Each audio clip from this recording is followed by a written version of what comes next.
अस्सलाम वालेकुम दोस्तों, जीअं तव्हां तव्हांजो पंहिंजो इस्माइल बलोच अॼु तव्हांजे लाइ हिकु अहिड़े शख़्स जो जंहिंसां हादसो थियो जंहिंखे सॼी सिंध सुञाणे थी सदोरे जे नाले सां।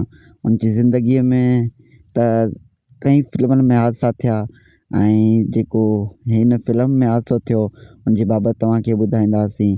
वधीक तव्हांखे अदा मौलादात जतो ई ॿुधाईंदो, पर थोरो तव्हांखे मां बि ॿुधाईंदो हलां त चवनि था सिंधी फिल्मनि में छा था कनि, केतिरो बजट आहे, छा मसइलो आहे ऐं उनखे जेको हथियार वथियार खणनि था हेॾां होॾां।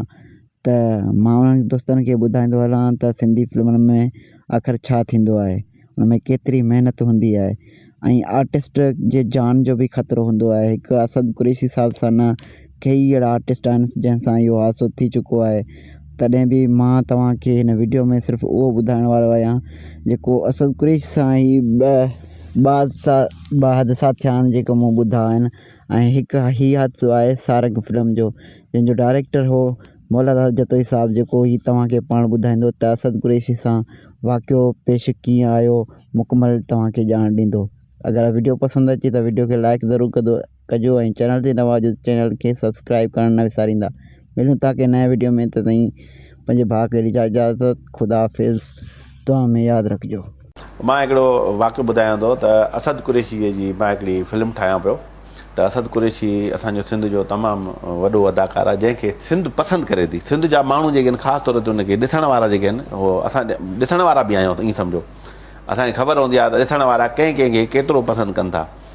उहो असद कुरैशी जी हिकिड़ी फिल्म हुजे सारंग, उन में अचे थो घोड़े ते पर बी जेको आहे माना रेस करे थो ऐं अटैक करे थो कंहिं ते।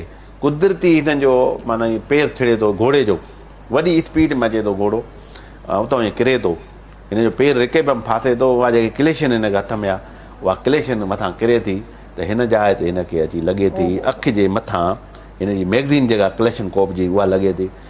त खणी असां हैरत थी वियो सॼो, असां खणी मां त शूट हाली बंदि कई, खणी अस्पताल पहुचायोसीं। अस्पताल में हिनखे लॻा 9 टाका हिन खां मथां। त असद कुरैशी चयो त हाणे बाबा इहो कर, मुंहिंजो सीन हितां ई शुरू कर। मां चयो यार मुनासिबु न आहे। चए न।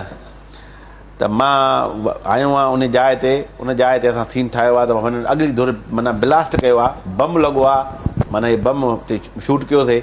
उहो बम हिनखे शेल लॻो आहे हिते ऐं उहो पटको ॿधी वरी ईअं पटी ॿधी वरी माना शूट कयो। त मक़सदु आर्टिस्ट जेके आहिनि असांजा लीजेंड हिन वक़्तु मौजूदु आहिनि, जेके फ़न सां पंहिंजे आर्ट सां मोहबत कनि था, जेके ईमानदारी सां कमु कनि था। इन